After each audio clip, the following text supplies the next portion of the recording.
Yo, what up, Fight World? We are back. Jeremy Sports Network coming to you live. How is everybody doing? I mean, I know we sitting here and we have a lot to discuss on tonight. From the offer that is supposedly been offered to Deontay Wilder, 12.5. Is that a low blow? And Gennady Golovkin finally may have his opponent on Cinco de Mayo. And we discuss all that here on Jeremy Sports Network. Man, this is JSN Boxing, man. We coming back with another show. How's everybody doing? I mean, I had a good week so far, you know, a hard working week. And not only was it a hard working week, but we all know what comes with when you putting in work, the grind, this testicular fortitude, everything that comes with a job. We know all that, right? But we got a lot to talk about on today. And I appreciate everybody who has tuned in. We looking to do a good job. And everybody who's tuning in, please make sure you hit the phone lines at 404-382-0984 so you can call in and place your thoughts on these particular matters and subjects of what's going on in boxing, right? And once we get this mic adjusted here. So, where do we start? Right? We got a lot to talk about. And so we're trying to figure out where do we start exactly, right? And I mean, the biggest news of today is not official as of yet, but Gennady Golovkin seems to have an opponent in Vanes Martirosyan, if I'm saying his last name correctly. But that's just his opponent now. And I think, if you ask me, he's a credible opponent. Now, because he fought some tough names. And I'm pretty sure those of you who are not hardcore fans, you're going to be like, bro, who did he face? Because I'm pretty sure he didn't face anybody of any relevance who we know as fight fans, right? And I'm pretty sure that's what a lot of people are going to be saying. But Gennady Golovkin has been in the news lately and not found a credible opponent. We thought it was going to be Canelo. We saw what happened with Canelo, right? Then, after the Canelo situation with the Compluterol, we felt as though he wasn't going to fight. You had guys like Demetrius Andre who came out and said they was ready for the fight. You had Charlo, who was already scheduled for a fight, to come out and say that he wanted to fight. And then you just had a lot of other names and mandatories who have came out and wanted to fight as well with Triple G. But this is interesting. This is very interesting.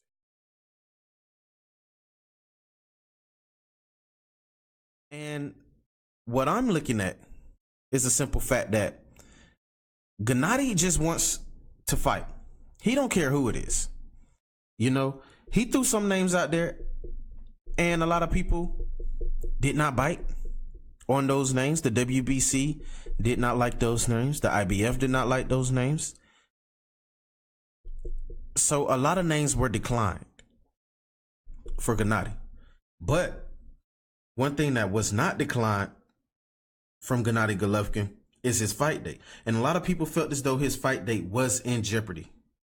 It was in jeopardy. Did I think that it was in jeopardy? Absolutely not. I felt as though Gennady only really truly had to focus on one thing at hand. And that was getting a fight date. I mean, a fighter to fight him on his fight date. Right? Because It's so many speculations. There's so many things that's going on. And there's so many things that are happening right now in boxing that Gennady fight could have really truly been pushed to the side.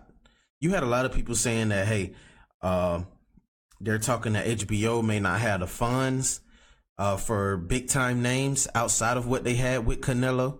So they say. And you just heard a whole lot of other news as it pertains to Gennady Golovkin that was just bad. And now people are making it seem as if it's Gennady's fault for him not having a fight so far on May 5th. But all that is seen to come to an end, right? Because I got a fighter who definitely dropped the bomb on this particular situation. And I hit him up. And it was Vanes. It was Vanes. When Vanes talked about the news, he posted it on his Instagram before everybody else started saying something about it. And what I did was I waited to see if it was going to be officially announced, and it wasn't officially announced. So what I did was went on ahead and dropped the post as a rumor alert. And when I dropped it as a rumor alert, Vanes came back. He liked the post, right? And when he liked the post, we started talking in the direct message.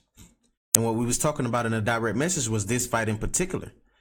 And based upon the conversation, the fight is official. It just hasn't been announced. And the fact that it hasn't been announced and the fight is official, he's going to be on the podcast. Vanes will be live on the podcast once the fight is officially announced. And we're going to chop it up with him. Because a lot of people are trying to figure out, well, who the hell is this guy?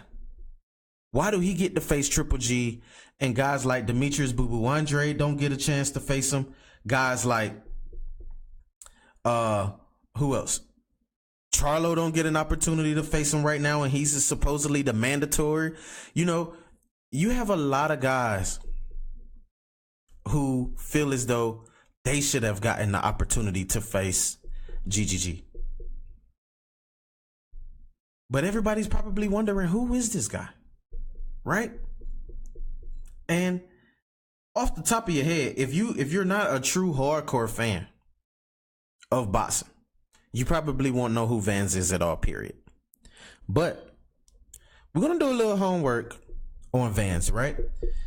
And I'm gonna shoot you all some credible information as it pertains to Vanes and who he is. Vanes, his last fight. We're going to do his last 10 fights, right? His last 10 fights, and his fight he had last, it was against Erislandy Lara. Lara, who we just seen lose to Swift Jarrett Hurd, right? He fought Erislandy Lara in 2016, so he's been inactive.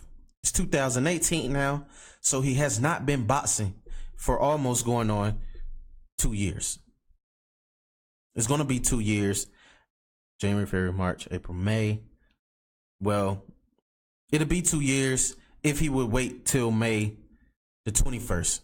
But it's going to be darn near 2 years since he last faced anybody. And Erislandy Lara was the last fighter who he faced.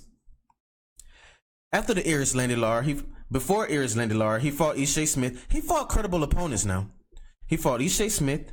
He beat Ishe. He lost to Lara. He fought Jamel Charlo.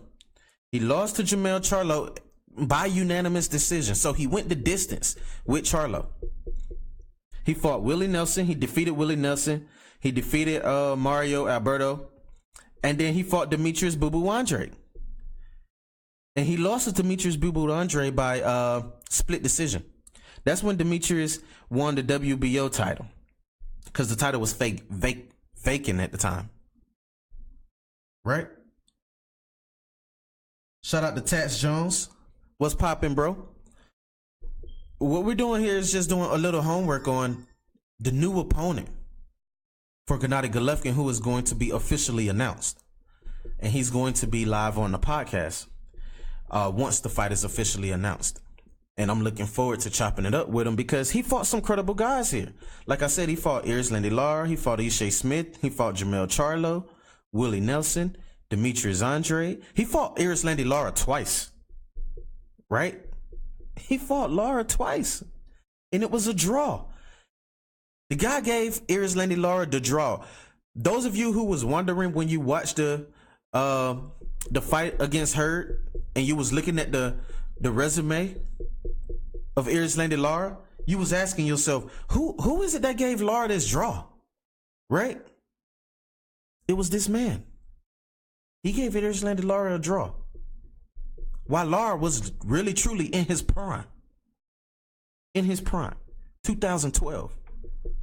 So it's not as if this guy hasn't faced anybody at all, period. He just hasn't been active in the past 2 years. Maybe he took some time off, regenerated himself, got his mind back right. And he came back with a fight of a lifetime against Gennady Golovkin, a guy who he could push and go the distance with. He can do it. He has the ability, he has the skill, he has the resume to back it all up. But it's for fans, you know, who really truly care about the sport, who would care about Vanes at all, period. And me, I'm the type of guy, you know what?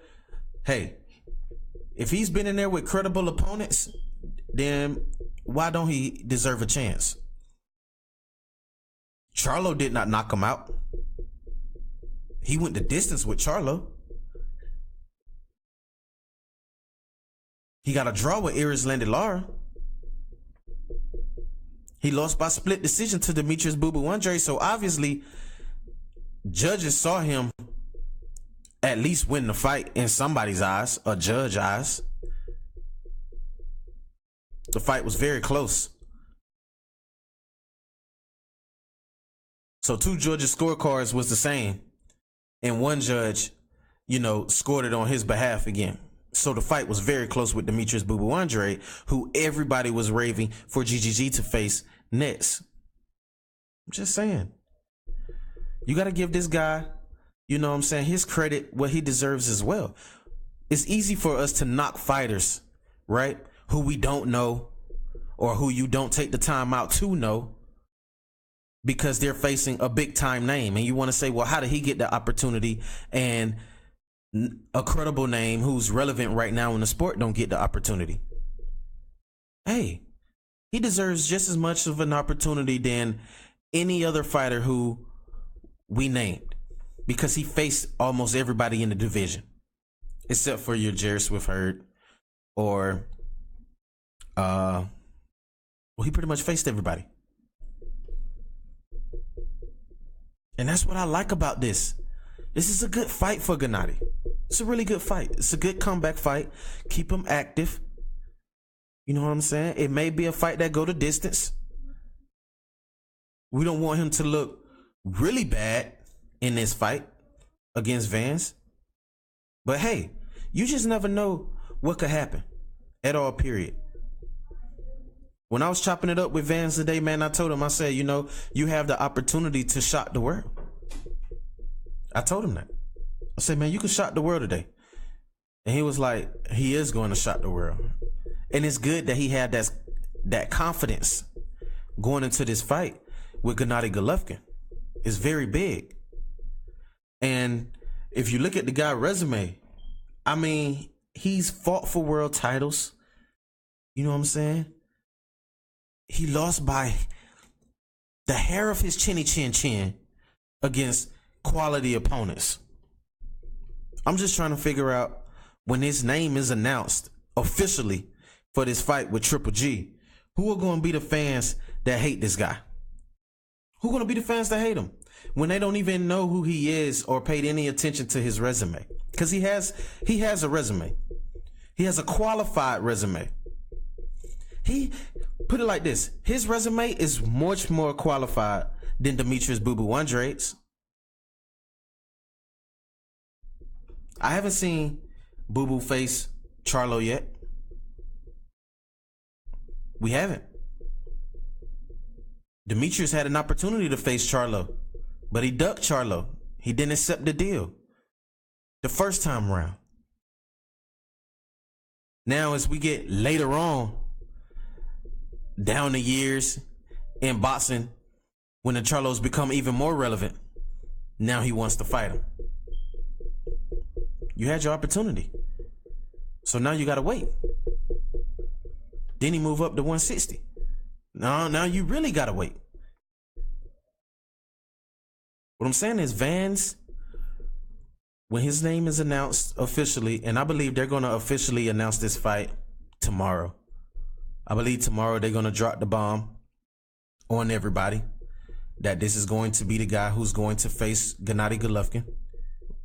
I reported it as a rumor, but as of now, according to Vanes and what we talked about today, it's official. It's official. They're just waiting to announce it to the public. And boy, this is something that I'm really looking forward to see the fans' reaction as it pertains to this fight. I just want to get the fans' reactions, man. That's going to be crazy, right? So we're going to move right along to the next topic, right? Our next topic, man, is really good. Really good, right? Somebody in the comment section, Lalo Garcia, already hit on it, right? When he talked about Charlo. And we're going to get to the biggest topic later. That's for everybody to keep tuning in. But if you're tuning in now, please like and share the show. It helps with the visibility of the show. And those of you who want to call in, 404-382-0984, so you can weigh in on these topics. We are looking forward to hearing what everybody else feels about this. But man, how about this news right here? Charlo being announced against Trout. When I first heard this, I felt as though, you know what? Trout got probably the best team in boxing. I'm sorry. I mean, think about it. This guy has faced, in his last 3 or 4 fights, they're all been for world titles. And they've been against top quality opponents. He just had a tune-up fight that he won, right? He won his tune-up fight against, I don't even know who the guy name is. I'm being honest. In his tune-up fight, right? But not only did he have the tune-up fight, but the guy fought Hurd. He fought Hurd. He fought Jared Hurd. Okay, he fought a guy named Juan D. Angel. Or Angle. However you pronounce his name. And I'm pretty sure nobody knows who this guy is. He has 7 losses, right? But Trout won that fight by unanimous decision. And what we talked about with Austin Trout was, think about it. Before his tune-up fight against Juan D. Angel, he fought Jared Hurd, Jamal Charlo, Joey Hernandez, Luis Galarraza, Daniel Dawson, all guys who he got victories from, except for Jamal and then Jared. But in the fight against Jared, he looked really, really good. Garcia say Trout is a gatekeeper. I don't know, bro. I'm not going to say he's a gatekeeper. Because think about it. A gatekeeper will be fighting up and coming opponents in a division. Right? Guys who are like needing that one fight to put them over the hump. We can't say he was a gatekeeper when he fought Swift Jared Hurd. Because Hurd had the IBF. Right? Hurd had the IBF. Or we can't say he was a gatekeeper when he fought Jamal. He wasn't a gatekeeper when he fought Jamal. They fought for the IBF. So gatekeepers, fighting for world titles. I don't too much know about that, bro. I know about gatekeepers fighting against opponents who are needing that one win to get themselves over the hump to perhaps maybe fight for a world title. You can say that. But at this point, man, I'm thinking Austin Trout is like cashing out. He's cashing out. Who else has faced both of the brothers? Both of the Charlos? I'm just asking. Who else faced both of the Charlos? Nobody. So the fact that he's getting to fight Jermell for the WBC, come on, bro. Really? And he fought Jamal for the IBF? Come on, bro. Really? Then he fought Jarrett Hurd for the IBF? Come on, bro. That is not gatekeeper boxing right there. And I understand what you mean when you say gatekeeper. But that's not gatekeeper right there. That's awesome. Austin Trout got the best team right now in boxing. I'm just saying. I don't know what they have going on, but this guy keep getting credible fights. And if you're Austin Trout, when you look at yourself in the mirror, you're just like, damn, I was this close away from winning this fight. I thought he did really good when he fought against Swift Jarrett Hurd. I thought he was doing good. He was holding his own. He was looking really good in there. But Hurd he's a different caliber. He showed that in the Lara fight. And everybody picked Lara to win. Everybody picked Lara to win. But this is crazy though. I really want to see how that fight pan out. That's going to be an interesting fight when Trout take on Charlo, because everybody's going to, think that he's over, he's done, he's out of the loop or whatever the case may be. I mean, you never know, man. The guy can box. He can box. And he showed that against credible opponents. Nobody has ever stopped Austin Trout besides Swift Jarrett Hurd. Keep that in mind. Let's just keep that in mind. Let that settle in for a second. Nobody ever knocked him down. At all, period. But Swift got the stoppage against Trout. And he's the only person to get the stoppage against Trout. And Swift felt as though Trout was a step up in competition. So it's not like Trout is garbage. We can't sit there and say that. We not gonna do that. Because Austin Trout deserves every bit of praise he can get. The fact that he keep taking fights that he know are tough ass fights. And I feel as though that's a tough fight. Really tough fight.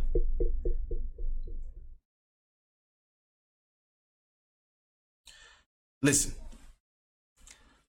Laylo Garcia, I don't know what you be watching, and it's not about fooling the public, but it's about respecting the fighters and what it is that they bring to the table, right? And being honest, if you've been watching boxing, Austin Trout is not, you can't say he's just done.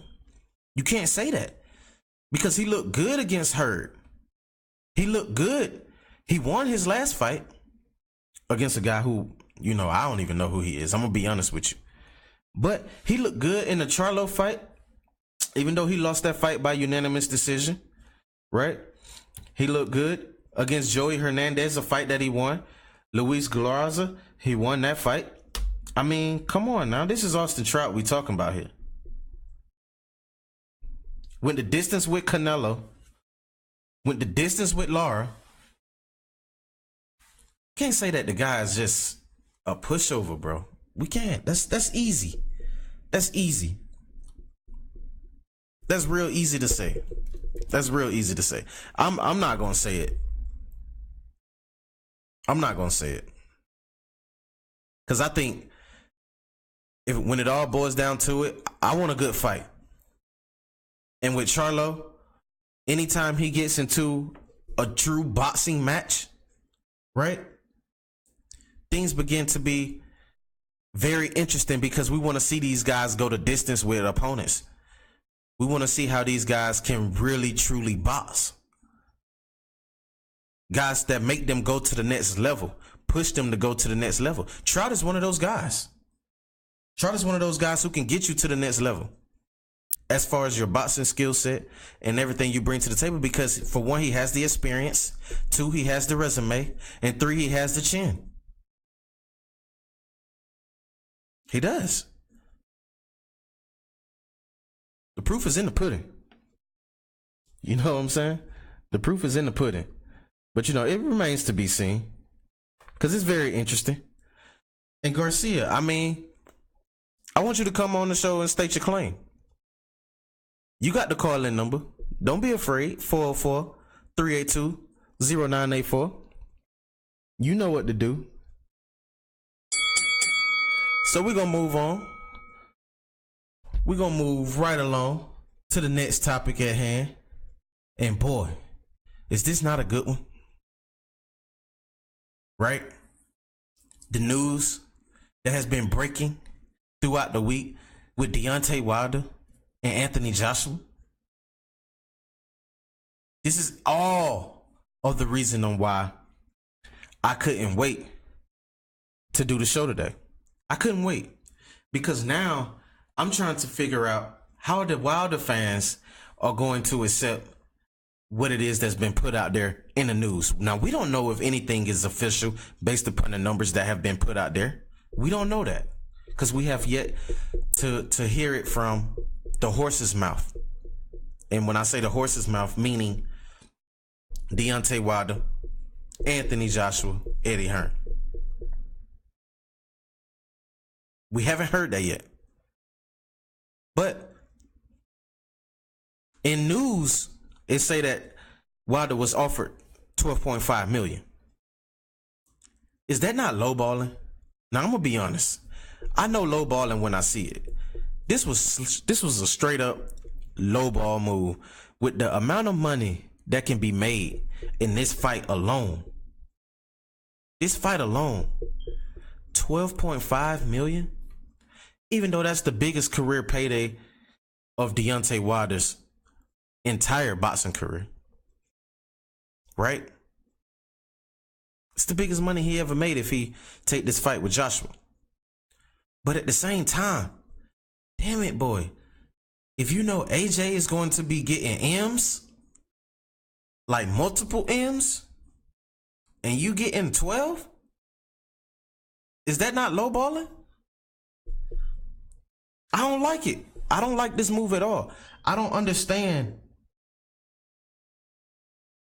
why he's being lowballed like that at all, period, with the amount of money that can be made. And what makes it even more interesting is the fact that Steven Espinoza of Showtime wants to have a hand in this.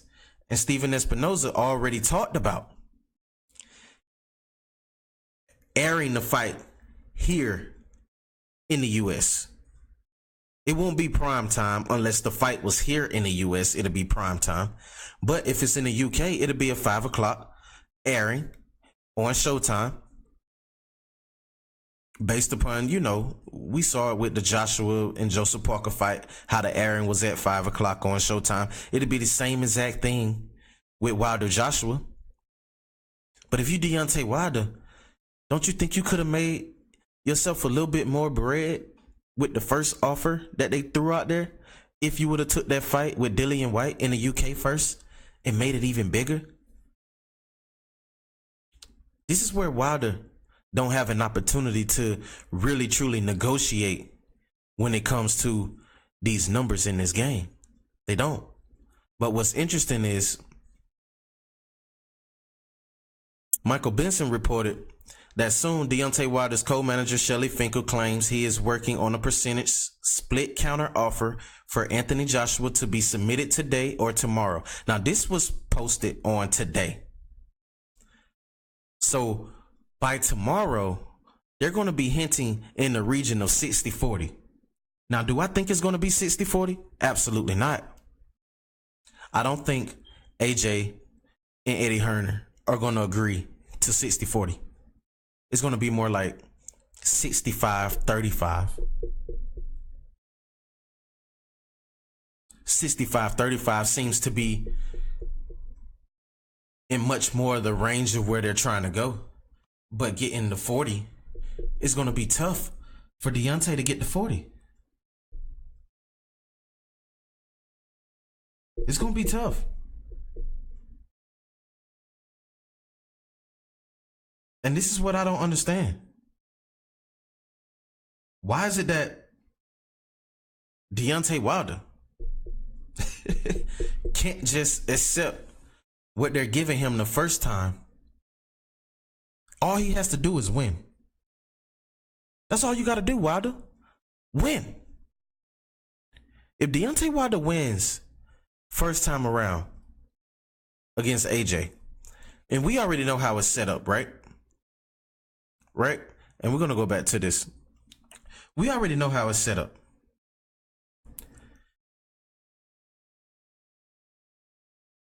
It's set up just like this. If Deontay Wilder loses to AJ, he don't get a rematch. He loses the WBC title, right? He loses the WBC title, and he's pretty much the Shane in the heavyweight division. Made all this noise, and he'll just be the hater in the division. But what could be good, and what a lot of people are not saying, is if this guy take this fight and he win, and he do it by knockout, gets all the titles, right? Become the king of the heavyweight division, and turn around and do it again a second time, because you know it's going to be a rematch clause for AJ if he loses the first fight. That's automatic. If you fight and win, bro, you become the A side. You become the A side. So you're going to get the lion's share the next time. But as of right now, Deontay Wilder's not making $15 million per fight.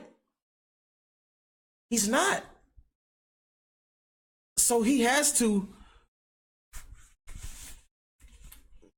be in agreement with what they have and offering him right now. You can't get the lion's share at all, period. And that's what I'm trying to sit here and figure out. Who in the world thinks this guy deserves the lion's share? They talking about 60-40. I don't even think it should be that much. I say 65-35. Why not 65-35? That's perfect. Because guess what? The next time around, it'll be 65-35 with you receiving the lion's share, especially if you win this fight by knockout. You know the money is going to generate. Tim hopping on Keith because he hating on Wilder. But I really don't understand that. Because guess what? If Deontay Wilder learned anything in boxing, and we said this time and time again, look at guys like Floyd Mayweather. Oscar De La Hoya was the king. Oscar was the king. It was never Floyd. Oscar was the cash cow. And since Oscar was the cash cow, guess what? Oscar dictated every single thing in that fight against Floyd Mayweather. All the way down to the choosing of the gloves. Floyd, no, you're wearing these gloves. You're getting this amount of money. And guess what? If you win, then you become the A side and you become the cash cow in boxing. And that's how Floyd was able to become the A side and the cash cow in boxing when he sacrificed, when he faced Oscar De La Hoya. You have to sacrifice, bro. And Wilder don't understand that. You gotta sacrifice. Floyd wasn't sitting there screaming. Listen, guys, everybody that's tuning in, be honest with me. When y'all was paying attention back in boxing in those days, when Floyd and Oscar was going against each other, did you ever see Floyd complain about the money split against Oscar De La Hoya? Did you ever see Floyd complain about that? How much money he was receiving in that fight? Given the fact that he was the B-side. Did you ever hear Floyd complain about it? Absolutely not. So why is it that Deontay Wilder can't follow suit? Because for one, you're already making more than guys who everybody pay attention to in the sport anyway. Deontay Wilder makes more than a Keith Thurman, Errol Spence, Adrian Broner. Deontay Wilder makes more than them. As a heavyweight. Heavyweights make more money than your welterweights and your middleweights. That's proven facts. Y'all, if you don't believe me, just look at the numbers. You can pull it up yourself. So you're making your money, bro. And you're about to make a biggest payday in your career, taking on AJ in the UK. You're going to this man's hometown, where he already done put in over $1 million. $1 million in the seats in his last 3 fights. 3 fights. Are you kidding me? Stop playing. Stop playing. This guy, damn it, barely sold out the Barclays. And I've been to the Barclays and I know how many it sit. I'm just saying. Let that guy go ahead and get the lion's share in the first fight and you knock his ass out. Simple and plain. That's just how I feel. Kalen Jones is right. If that right hand got that Alabama power, right? If that right hand got that Alabama power, like Joshua said, then damn it, Joshua gonna be knocked out. I'm just saying. Now, everybody is knocking Anthony Joshua. Everybody's knocking Anthony Joshua. You seen Tyson at the Hurd fight? He knocked AJ. Oh, he didn't look good to me in his last fight against Joseph Parker. Right? You hear everybody knocking AJ now. But beforehand, they was praising AJ. Praising him. I think Anthony Joshua is the guy. I think he's going to, be undisputed king in the heavyweight division. Now all shit just started to change because of that one fight with Joseph Parker. I'm just saying. Just look at, it's funny how you see people switch up. Like Meat Mill say, they switching sides like they KD. Damn it, they been switching sides with AJ. We're like they KD for real. Now everybody on Wilder's side because they seen Wilder knock out Ortiz. And it was in stunning fashion. But they didn't get a knockout from AJ and Joseph Parker because everybody felt as though AJ was supposed to knock out Joseph Parker. But wasn't nobody giving Joseph Parker any credibility given the fact that he was 25-0 and a world champion. Damn it, Luis Ortiz wasn't no world champion. If anything, the guy was just coming off of PEDs. Blood pressure pills that was considered as a masking agent. Come on now. I'm just saying. It's just funny how you see people switch sides, especially in boxing. Former fighters. The former fighters, right, who are now fans of the sport. And then the fighters themselves who talk about it. It's just funny to me. It's just real funny to me. It's interesting to see how these guys act, man. It's very interesting. But if anybody else got anything to say as it pertains to this Wilder situation and the offer, because like we said, Shelly Finkel, it's been reported that Shelly Finkel, which is going to be tomorrow anyway, is going to be pushing for the 60-40 split, somewhere in that range, with Eddie Hearn in their team for Deontay Wilder. And we probably won't hear anything again until next week on how this situation is being taken by the Hearn team. I'm just saying. This is very interesting. We got to pay close attention to how some of these things are being done right now in the sport of boxing, man. It's just very, very interesting. It was interesting how the whole GGG situation planned out, right? And I think this fight is going to be announced on tomorrow against him and Vance. And it's very interesting to see the things that are going on with Deontay Wilder and Anthony Joshua. Hopefully, we get that fight this spring. I just hope that we do, right? I'm pretty sure everybody else do as well. So we moving on to the next topic at hand. And boy, since we talking about these guys, right? These heavyweights. Guess who's back? Tyson Fury. Tyson's back, man. June 9th against who? We don't fucking know. I hate these TBAs to be announced. Why do we got to get a TBA? Why you just can't name the opponent? If you're going to make an announcement saying that you back, damn it, tell us who you fighting. But this is going to be interesting, though. This is going to be interesting. If Tyson Fury gets a fight, right? If he gets a fight with AJ before Wilder, which I think is going to happen. I think Tyson Fury gets a fight with Wilder. I mean, not with Wilder.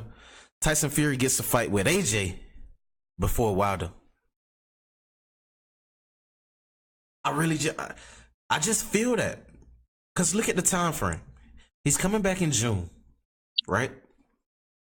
And let's just say negotiations break down with Wilder Joshua. So Fury's coming back in June. Fury wins his fight in June. So that means you got July, August, September, maybe October or November. Say he comes back in November, right? Or October. And him and AJ square off. It'll be a big fight, right? Especially if he looks good in his return on June 9th. If he looks really good in his return on June 9th, you could go ahead and bank, if the deal is not done with Wilder and Joshua, that their fight is going to be next to end the year. Fury versus Joshua is going to be next.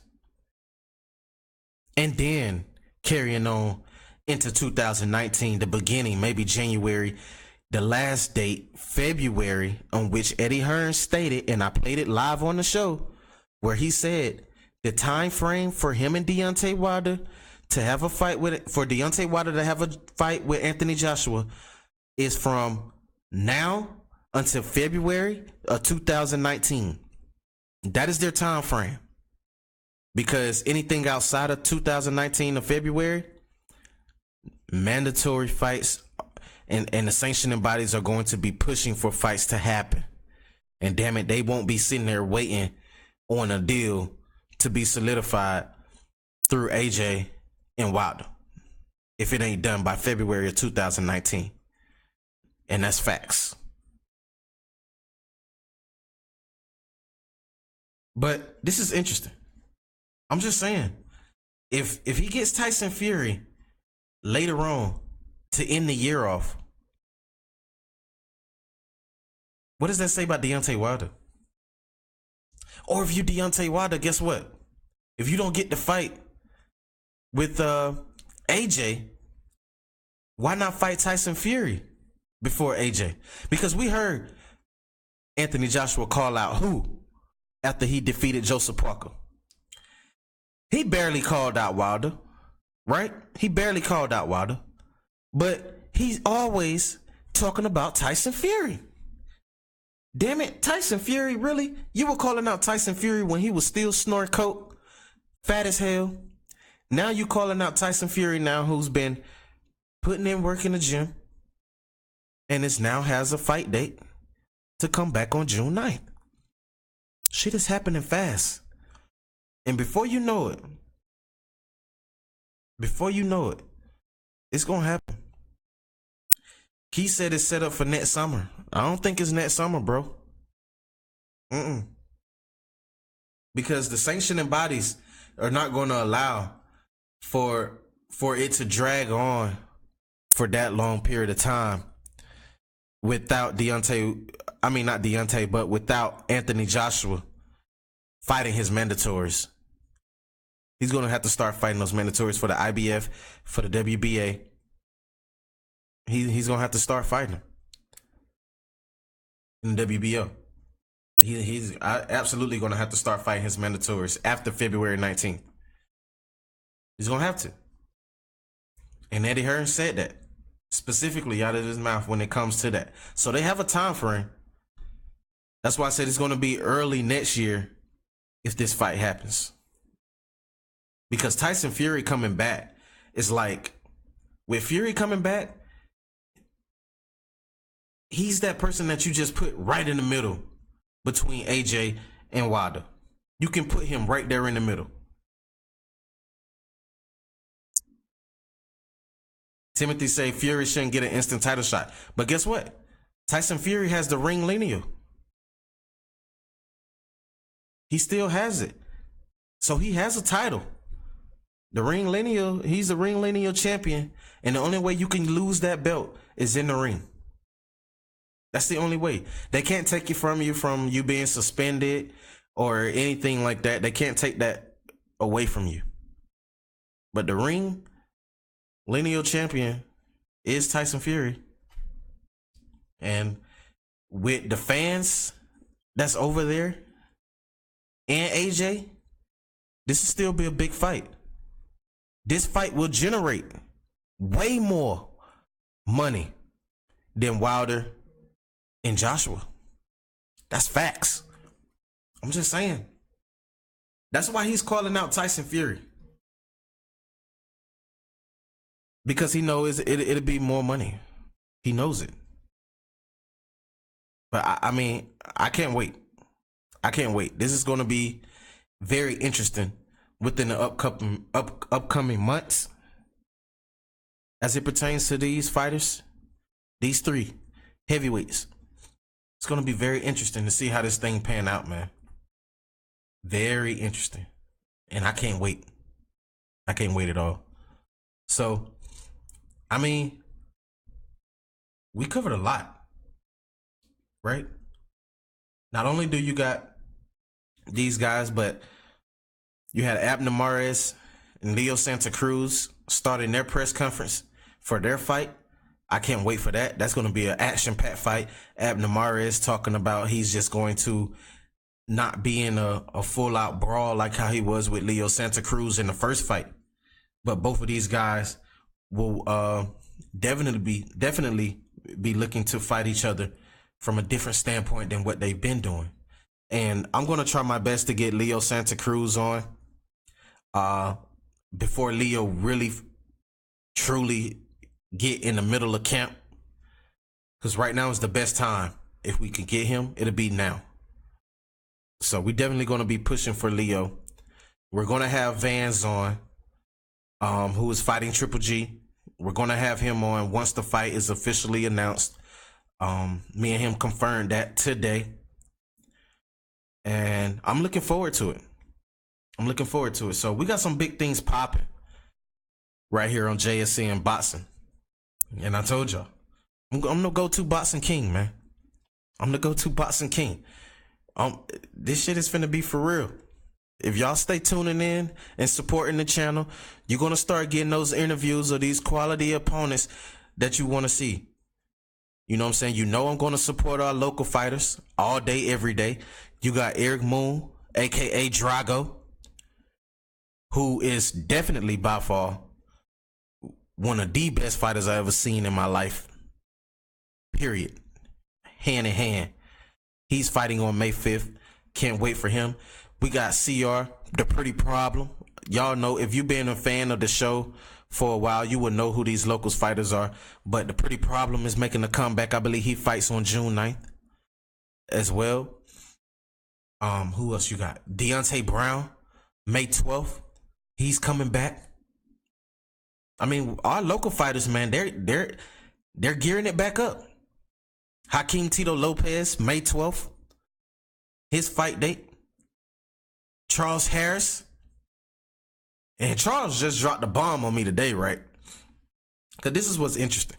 I text big bro, Antonio Tarver, and asked him because today Tarver was trying to basically sell some promotion so that he could get his son a good team, right? A good promotional company behind his son to help push him and get to the next level. And so we was texting, and I kid y'all not, Charles Harris can call in right now and tell y'all this.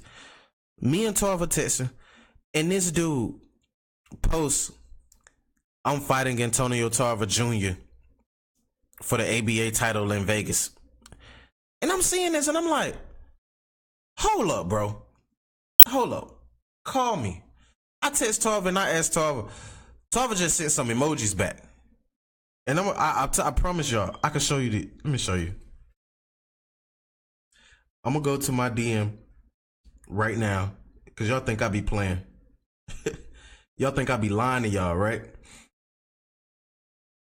Now, I can't show y'all everything or whatever the case may be. But right here is Vanes Boxing. Can't go in too much a little bit. But Vanes Boxing is right here. This is us locking up the deal. Well, that's us locking up the deal for the interview. And this is Big Bro, Antonio Tarver. You'll see in the second message. This me and Big Bro right here, Tarver, talking, right? And I asked him about Charles Harris. And I was like, bro, is Junior fighting this man? Because I know this boy. And I know him personally. Like, for real. And he was like, man, he just sent emojis. He ain't even, like, respond, make no comments or nothing. He just sent emojis. And the emojis was, like, I don't know, you know that face that it be looking like with the hand right here, looking like really like one of those faces. And I was like, damn. You know what I'm saying? So Charles came on and Charles told me like, yeah, if I win my fight in June, the ABA came to me and asked me about a fight with Tarver Jr. and they wanted me to fight Tarver Jr. in June. But I told them no because I already had a fight in June. Or I say, well, they may just end up moving on. But I think it's a fight that's open for you to win. And that can give you a quality opponent on your resume. And it could probably boost your career if you fight Tarver Jr. and you win in stunning fashion. But that's if you win. Or if you take the fight. You know? So hopefully he takes the fight. Hopefully he wins in June. So we could see. But, you know, that's something that I'm looking forward to. I'm definitely looking forward to it. So, Paul said, what about Crawford calling out Spence? And you know what? I was going to respond to that, what Crawford said, you know, to Errol Spence. But at the same time, we know as of right now, ain't nothing going to happen because Crawford got to take care of business with Jeff Horn. Errol Spence got a mandatory. June 16th in Dallas. We're going to be in the building. And I'm going to be hooking up with my boy IOTBA for that one. So that one's definitely going to be lit. I can't wait. That one's going to be lit. But Kayla Jones said, man, I need to see Crawford fight a real welterweight before he try to see Spence. And that's facts. And you're going to see that with Jeff Horn. You're going to see it with Jeff Horn. And we supposed to have this fight. They should not have waited to June. But the only reason they're waited to June for that fight, and we've seen Crawford millions of times, if you've been paying attention to his Instagram, following him, or whatever the case may be, you didn't see anything as it pertains to a hand injury with his left hand, right? You didn't see nothing, no cast, no nothing. But the fight was pushed back. And the reason why the fight was pushed back was because ESPN will not have that move in place for the ESPN app to where they'll be showcasing boxing. And you see, they didn't release that until the Jeff Horn, Terrence Crawford fight. That's why they held off on the fight a little bit, because the fight was announced before ESPN wanted to release their new app for boxing. Think about it now. It was released beforehand. And so since this is going to be a credible fight, and we know that it's going to be on ESPN, the app, they pushed the fight back to June and had Crawford sell out the hand injury. Damn it, boy, if Bob Arum ain't smart, Bob Arum know how to get that money. But guess what? Fans gonna sit there and believe, oh, he had a hand injury for real. His left hand was messed up. Come on, bro. I follow this shit enough to know I never seen Crawford with no hand injury at all, as much as he be on social media. And I'm talking about not just texting, but live video. Like, definitely live video. And shout out to his sons, man, winning first place in his wrestling tournament. Damn it, boy. That boy got skills. Keith Mount said, I think one time beats them all if he gets back to 100%. Hey, Keith Thurman. This is what's interesting. And now we're going into overtime, right? Because it's 10:01. But this is what's interesting. Keith Thurman, to me, is the best boxer at 147, right? I know people are going to give me hell because of the Errol Spence, and I love Spence. Don't get me wrong. I love Errol Spence. But boxing wise, right? And foot movement and ring generalship and with power, and has multiple titles in the division and the most better wins on his resume, is Keith Thurman. Like it or not, it's Keith Thurman. And people don't want to give Keith Thurman the respect that he deserves because they immediately want to see him fight Errol Spence. I mean, immediately. And I had a problem with it. And this is what people not understanding. And this is what's going to be interesting, because people not understanding this, right? Keith one-time Thurman. We sit here and we knock Keith one-time Thurman for everything that he do, right? You got people say, oh, he's running from Spence, he's scared, all this, that, and the third. Now check this out. This man fought Danny Garcia, Sean Porter. He fought Sean Porter with an injury. No, he fought Danny. He injured his shoulder against Sean Porter, and he fought Danny with the injury. Right? He fought Danny with the injury. And look, good as hell doing it. So if he took time off to get himself back to 100%, I want 100% Keith Thurman. I don't want a broken down Keith Thurman. And then when he fight Errol Spence and he loses and he wasn't even 100%, then you got fans who's going to sit there and say, well, he never really was good enough to fight Spence anyway. They're always going to have a reason to sit here and hate on Keith Thurman. But I'm going to be the one to back Keith Thurman and say, man, this guy is not garbage at all, man. He took some tough ass fights. You fight Sean Porter and Danny Garcia, and you want everybody to turn around and you face Errol Spence immediately right after that? Come on, man. You can't do that. No. And let's just be real. You can't do that. At all, period. I wouldn't even want him to do that. Given the fact that I know he had an injury. We all knew he had an injury. But we still was calling for this man to get in the ring against Spence immediately. That's fucked up.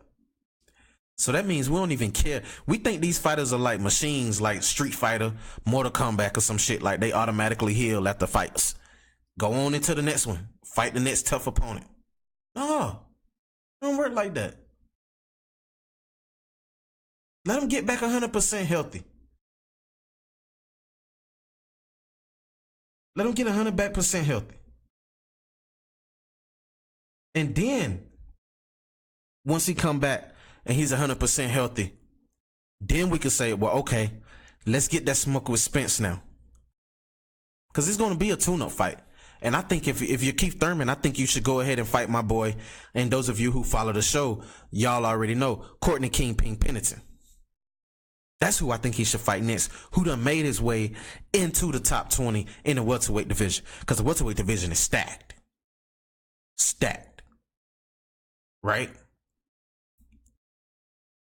So that's a fight that I want Keith Thurman to take next.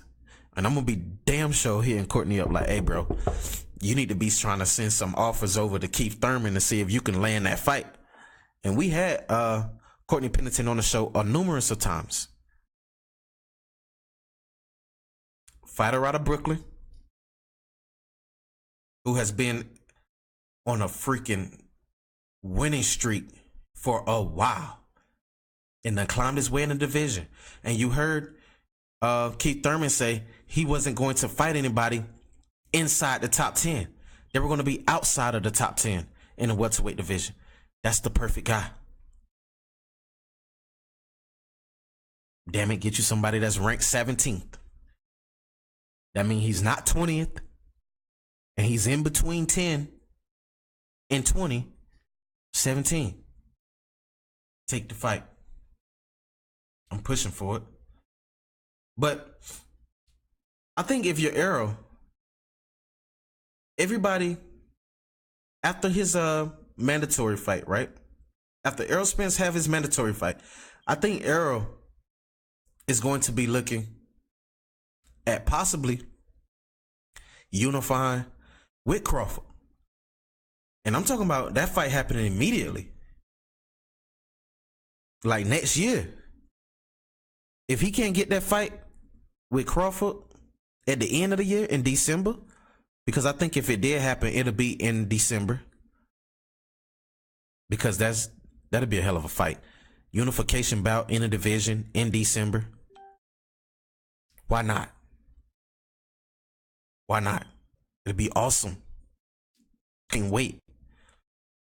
But it sounds logical though. Both of them are fighting in June. You got a guy in Terrence Crawford who has been talking a whole lot of noise as it pertains to Errol Spence. And we really ain't heard Spence say nothing. Right? Because Spence don't have to talk trash. You don't have to talk shit. He just state facts and keep it moving. But this guy, I don't know. I'm just saying, if this fight was to happen with Crawford, I'm marching at December.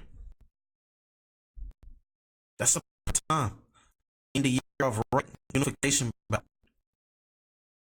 Crawford, Spence. Guess what? He gonna be able to fight for the other two world titles. And you know he want to fight for belts.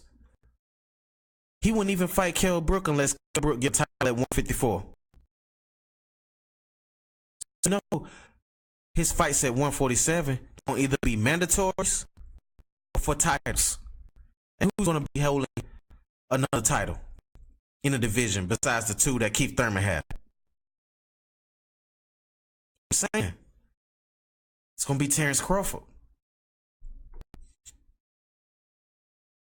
So we may not get the big fight with AJ and Wilder for full unification, but we damn sure will see in welterweight division some unification happening with Crawford and Spence. That's a fight that could potentially happen this year. Take nothing away. I really believe it could happen this year. What are y'all thoughts on that? Y'all think this fight happens this year? December? Both fighters fighting in June already? December be perfect.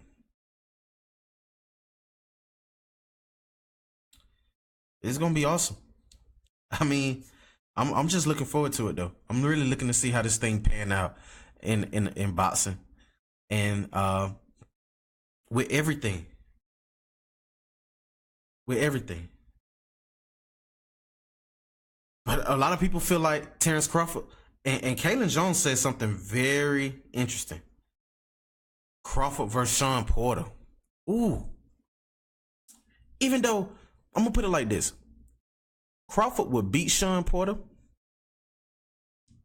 because of his boxing skill set. But if Sean Porter was to win that fight, he'll have to do a whole lot of smothering.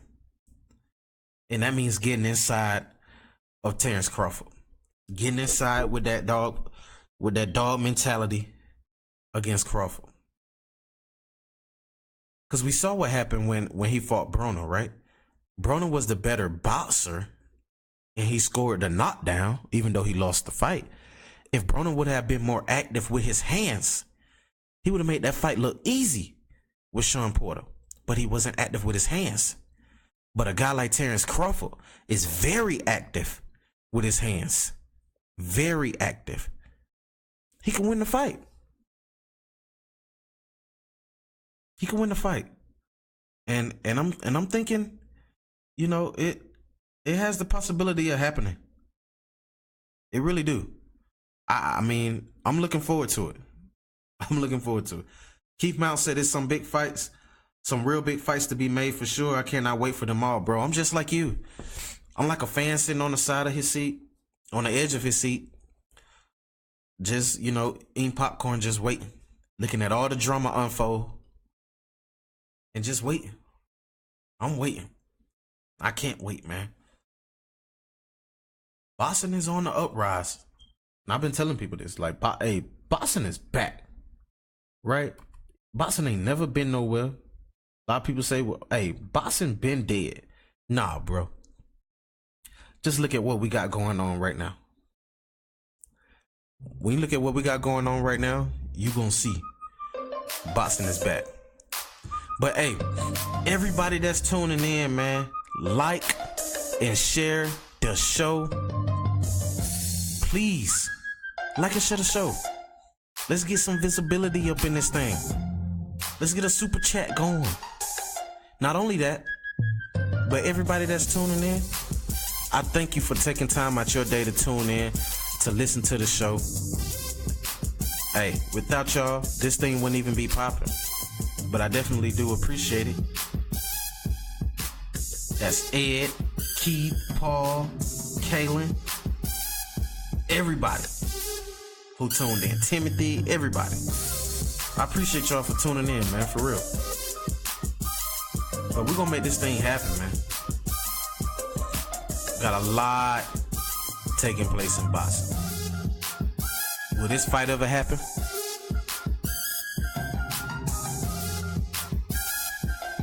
It remains to be seen.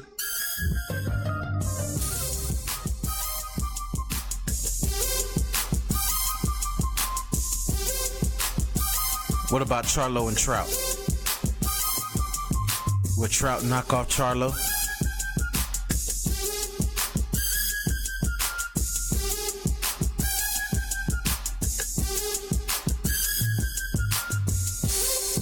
And Tyson Fury sitting in the middle of the heavyweights, Deontay Wilder and Anthony Joshua. Will Fury become the undisputed king? It all remains to be seen.